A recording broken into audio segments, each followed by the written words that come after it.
the person that you marry and have kids with, those are two of the biggest decisions of your life. Because my mom, she passed. God needed an angel, which that's not true. My challenge with Christians is, did you not know we don't convert to an angel? If you believe in Jesus, then shouldn't we be celebrating? Yeah. Because there is an address that we get to go to. Yes. And the common thing is, the common posture is, I'm sorry. Oh.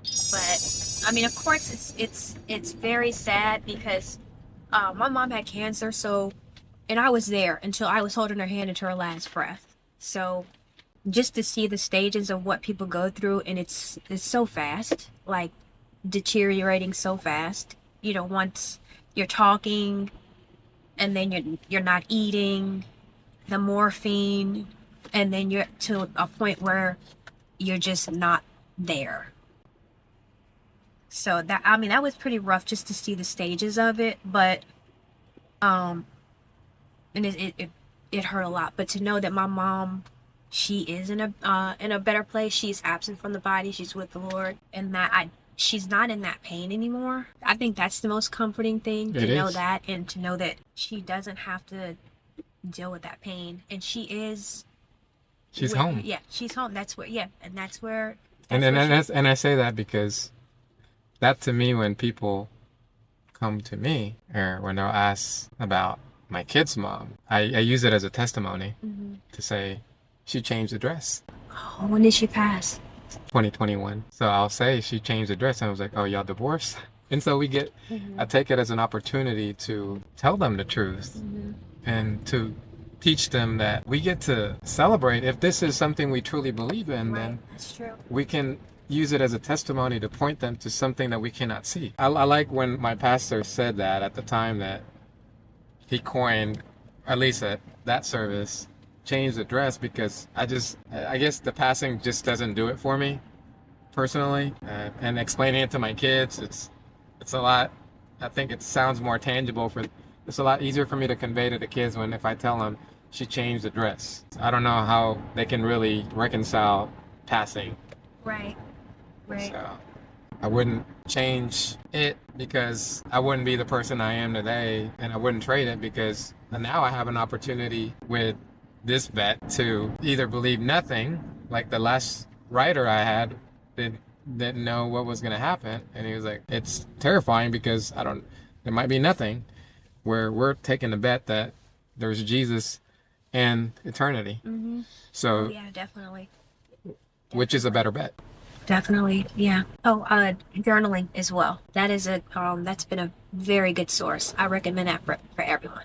I have a journal just for my mom, and I will write in there just like I'm talking to her, or I have her picture up in my kitchen, and I'll just stroll in the kitchen and I'll talk to my mom, and it's a way that I feel like she's with me.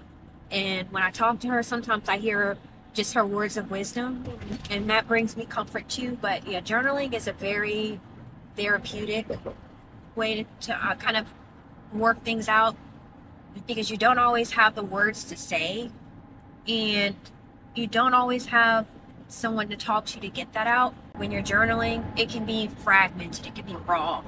It's just your thoughts, and it has been wonderful. So yeah, in addition to that, and of course, my Bible, prayer, and taking it one day at a time, understanding that it's okay to, one day you may be sad, and it's okay. Embrace those feelings. Don't try to just push them down. I went to a grieving class, and there's a lot of people in there that raised their hand, that actually thought it's a light switch where they can flip it off and on. The question was, when am I going to be healed from this? Oh, wow. That's one of the questions, is when am I going to be healed from this? Like, they expect it to be like a light switch. I told them my definition of healing is that I get to grieve and rejoice at the same time. Yeah. That to me is my definition of healing, is I can realize both, but I don't want it to go. I don't want the pain to go away, because that means I'm alive and it's real, and there's a purpose. Right. True. And I don't want to waste, and I don't want that suffering to be wasted. That's true. I think that's common when there's a death, that, okay, you know what? in 1 month, or you go through, they tell you the stages of grief. Oh, you go through this, and this, and people think, okay, I went through all the stages, I should be good. It doesn't work like that. Life does not work like that. And then, I mean, there'll be days where it'll be a bright, wonderful day. And then there are days where you just, out of nowhere, you cry. And I think people need to understand that is the normal process. The normal process is that it's not normal. Yeah. And that at any time you could cry, you could smile, but accept those emotions and those feelings and allow those to come out and deal with them. I think that's how it should be.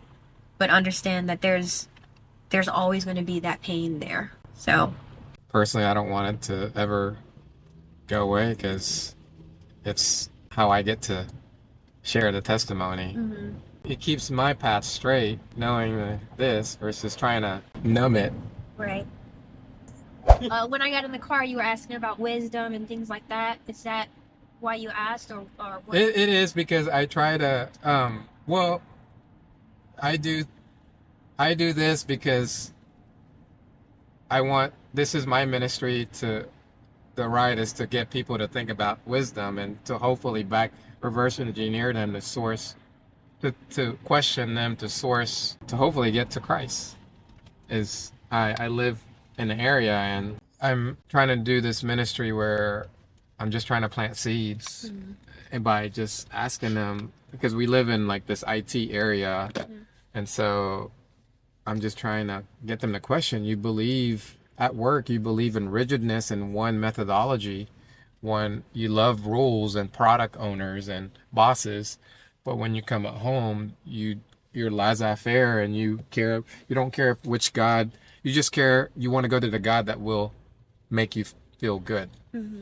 So I want them to see the difference of you love and gravitate to discipline at work, but yet at home with your kids and family and spouses, but you do give up at home and you just get lazy versus you can be congruent. You can be in Christ and be congruent in your faith and apply that to your coworker, your kids, your parents, your family and your friends. That's true. It's actually less work when you're not changing context. You're not changing because you're just in one personality. So Yeah, you're on one accord everywhere. correct. And so to me, it's less work once or at least that's what I'm trying to convey to this demographics that like, for example, like the Hindu community that believes in many God. And so it's fun having those conversations with that group because it gets them to think that, why does that make sense? Thank you for the wisdom and the conversation. No problem. I'll be in touch. Bye. Nice meeting you. Bye. Bye. What do you think, JoJo? Embarrassing. Why is that embarrassing? This time, someone noticed I was back here. It's okay. No, it isn't.